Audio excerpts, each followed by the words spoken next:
था। What is the use of flux in welding process.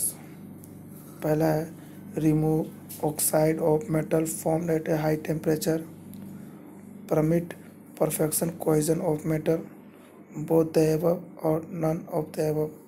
तो बताइए कि फ्लक्स का वेल्डिंग में क्या यूज है।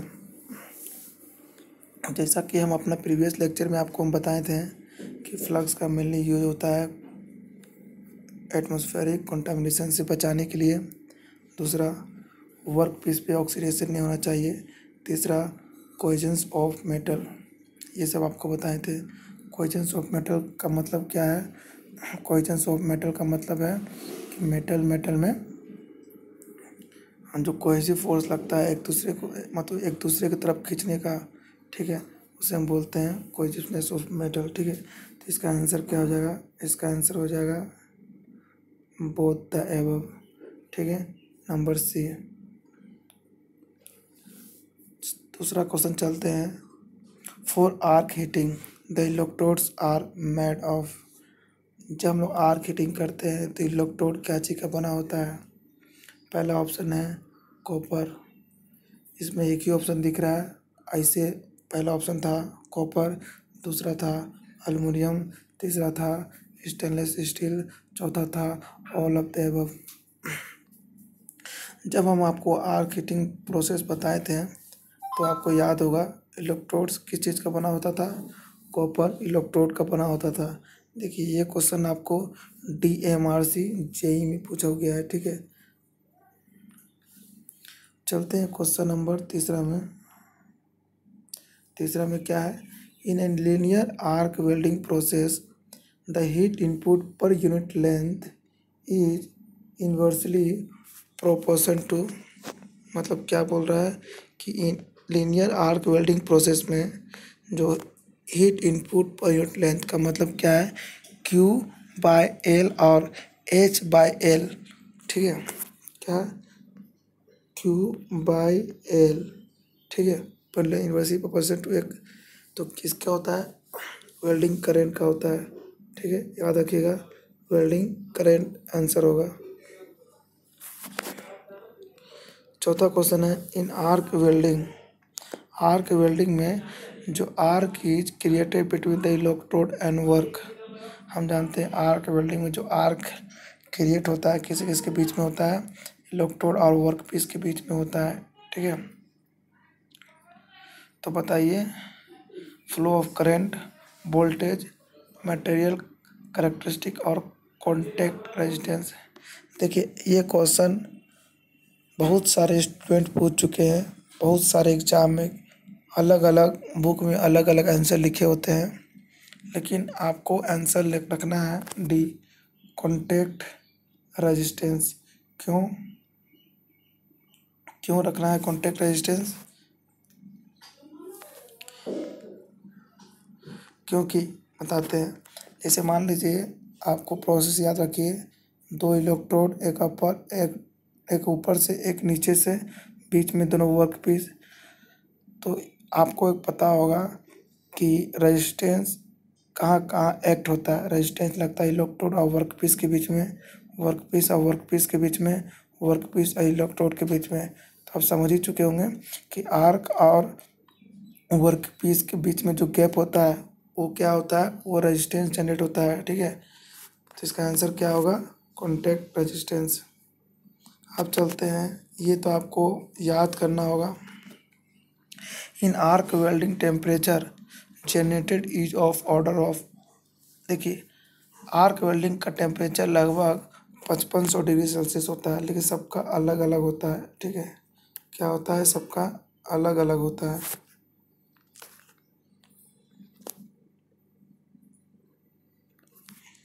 तो इसका आंसर हो गया 5500 डिग्री सेल्सियस। ठीक है, आपको याद होगा कि सबसे ज़्यादा टेम्परेचर किसका होता है? प्लाज्मा का होता है। ठीक है, अब क्वेश्चन है the electrodes used in arc welding are coated. जो इलेक्ट्रोड में जो आर्क वेल्डिंग में जो इलेक्ट्रोड होता था उसको हम लोग कोटेड करते थे। क्यों करते हैं वो तो हम जानते हैं। ये चारों ऑप्शन में एक ऐसा ऑप्शन है जिसे हम नहीं करते हैं, उसे चूज करना है। पहला ऑप्शन है provide protection atmosphere to weld, क्या है, provide protection atmosphere to weld. दूसरा ऑप्शन है स्टेबलाइज द आर्क। तीसरा ऑप्शन है एन एलॉइंग एलिमेंट। चौथा ऑप्शन है प्रिवेंट इलेक्ट्रोड फ्रॉम कॉन्टामिनेशन। बताइए इसका आंसर क्या होगा। जैसा कि आपको बताए थे, जो कोटेड इलेक्ट्रोड का पहला यूज तो होता है protecting atmosphere to the weld, ये तो सही है। हम इलेक्ट्रोड पे कोटेड करते हैं, वो स्टेबलाइज द आर्क स्टेबलाइज भी करता है, ये भी सही है। एलोइंग एलिमेंट भी होता है। एलोइंग का मतलब क्या है कि इसमें हम दूसरे एलिमेंट का मिक्सर करते हैं कि उसमें उसका स्ट्रेंथ फ्लक्स कंटामिनेशन से बढ़े, ये भी सही है। प्रिवेंट इलेक्ट्रोड फ्रॉम कंटामिनेशन, ये गलत है। क्यों, इसमें लिखा हुआ प्रिवेंट इलेक्ट्रोड, इलेक्ट्रोड को बचाने के लिए, नहीं, ये गलत है। हम लोग इलेक्ट्रोड को बचाने के लिए उसमें कोटिंग नहीं करते हैं, हम लोग वर्कपीस को बचाने के लिए उस पर कोटिंग करते हैं। ठीक है, तो गलत ऑप्शन कौन सा है, ये।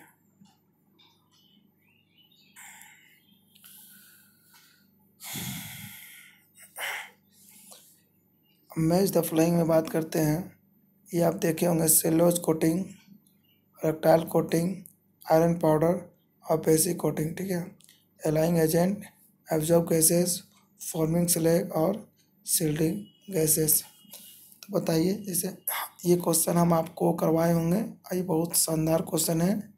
ये क्वेश्चन मेनली हम आपको रखते हैं होमवर्क के लिए, ये आप करके कमेंट कीजिएगा और इसका जवाब हम आपको तब देंगे।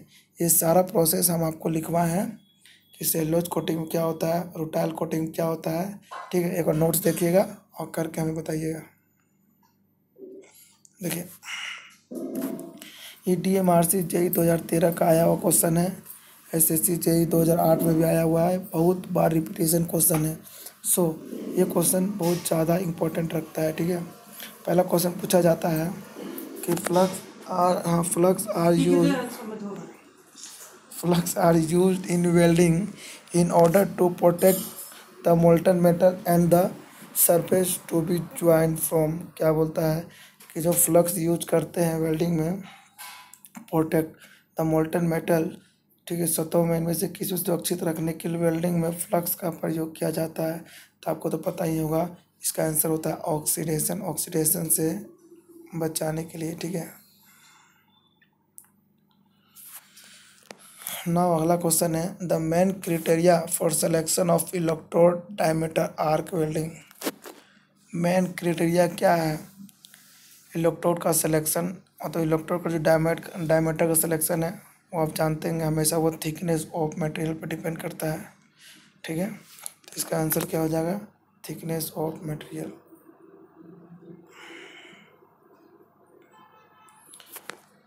नेक्स्ट क्वेश्चन है welding gloves are generally made of. जो हम लोग वेल्डिंग ग्लव्स यूज करते हैं जनरली किस चीज़ से बना होता है। पहला ऑप्शन है PVC, पॉली विनाइल। ठीक है, दूसरा ऑप्शन है लेदर, तीसरा ऑप्शन है क्रोमो लेदर, चौथा ऑप्शन है नन ऑफ दी। हम जानते हैं कि वेल्डिंग ग्लव्स लेदर का बना होता है। ठीक है, लेकिन इस ऑप्शन में दो ऑप्शन, एक बी है सी, तो आपको कंफ्यूज करेगा। बी में लिखा हुआ लेदर, सी में लिखा हुआ क्रोमो लेदर। ठीक है, तो क्रोमो लेदर का मतलब क्या है, क्रोमो का मतलब है कि हीट एब्जॉर्बेंट बहुत अच्छा होता है। ठीक है, और सॉरी हीट ज़्यादा एब्जॉर्ब नहीं करता है, तो ठंडा रहता है, तो क्रोमो लेदर इसका बेस्ट आंसर है। ठीक है,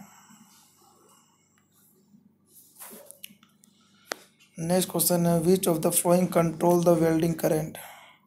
वेल्डिंग करेंट को कौन कंट्रोल करता है। पहला वेल्डिंग सेट, अर्थ क्लैम्प, वेल्डिंग केबल या ऑल ऑफ द अबव। बताइए वेल्डिंग करेंट को कौन कंट्रोल करता है।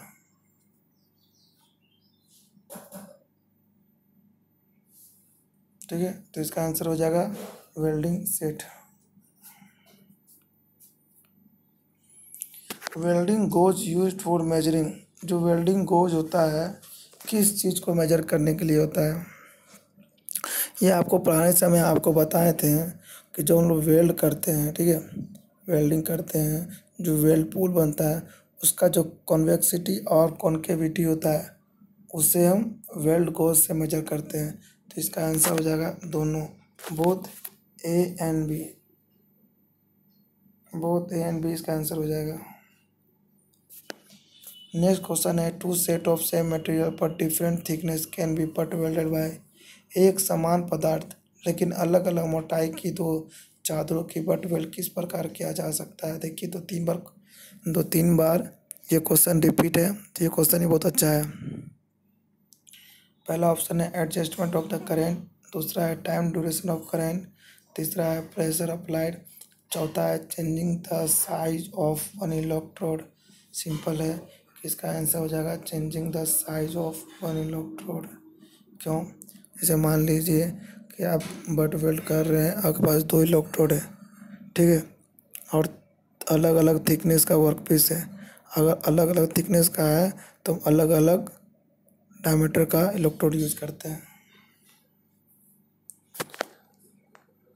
Selection of welding cable is depend on. जो वेल्डिंग केबल है वो किस पे डिपेंड करता है? याद रखिए इसमें वेल्डिंग केबल लिखा हुआ है, cable. Size of electrode, welding machine या बोथ ए एंड बी, बताइए।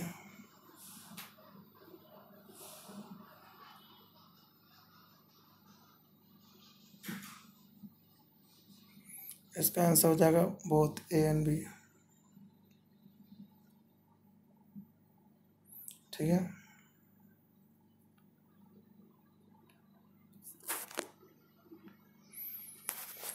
नेक्स्ट क्वेश्चन पूछता है, वेल्डिंग गोगल्स यूज ड्यूरिंग। हम लोग वेल्डिंग गोगल्स यूज करते हैं ड्यूरिंग वेल्डिंग में, क्यों यूज करते हैं बताइए। पहला है welding joint chipping, gas welding, ठीक है।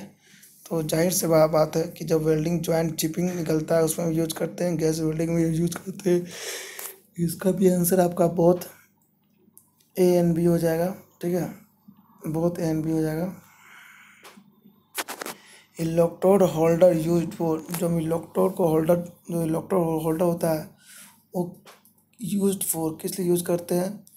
वर्टिकली पकड़ने के लिए, हॉरिजॉन्टली पकड़ने के लिए। तो आपको पता है इलेक्ट्रोड होल्डर हम किसी कोई भी एंगल में पकड़ सकते हैं, वर्टिकली पकड़ सकते हैं, हॉरिजॉन्टली पकड़ सकते हैं। तो इसका आंसर ये भी होगा और ये भी होगा, मतलब बोथ होगा। नेक्स्ट क्वेश्चन है, जो आरआरबी मुंबई में पूछा गया था, ठीक है, 19/12/2010 में विच वेल्डिंग सेट है हाई इनिशियल कॉस्ट। तो जानते हैं इन हाई इनिशियल कॉस्ट किसका होता है? तो डीसी का तो होगा नहीं, ऑब्वियसली एसी का होता है, ठीक है। तो इसका आंसर हो जाएगा एसी।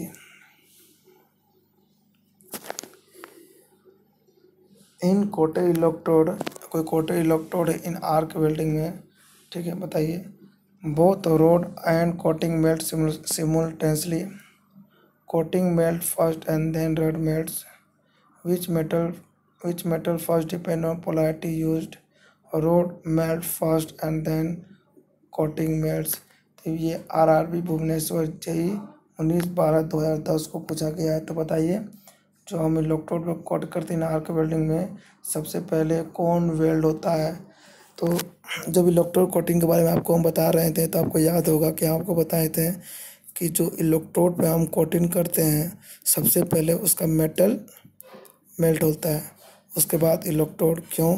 मेटल पिघलेगा, वो वेल्डपुल बनाएगा, उसके बाद कंटामिनेशन ना हो, देन स्लैग का फॉर्मेशन होता है ना। इसलिए पहले याद रखिए इंपॉर्टेंट क्वेश्चन कि पहले मेटल होगा उसके बाद कोटिंग होगा। तो इसका आंसर हो जाएगा ये। Thank you on behalf of A mechanical lovers. आज थोड़ी आवाज़ ख़राब है, हो सकता है 2-3 दिन और रहे, ठीक है। धन्यवाद।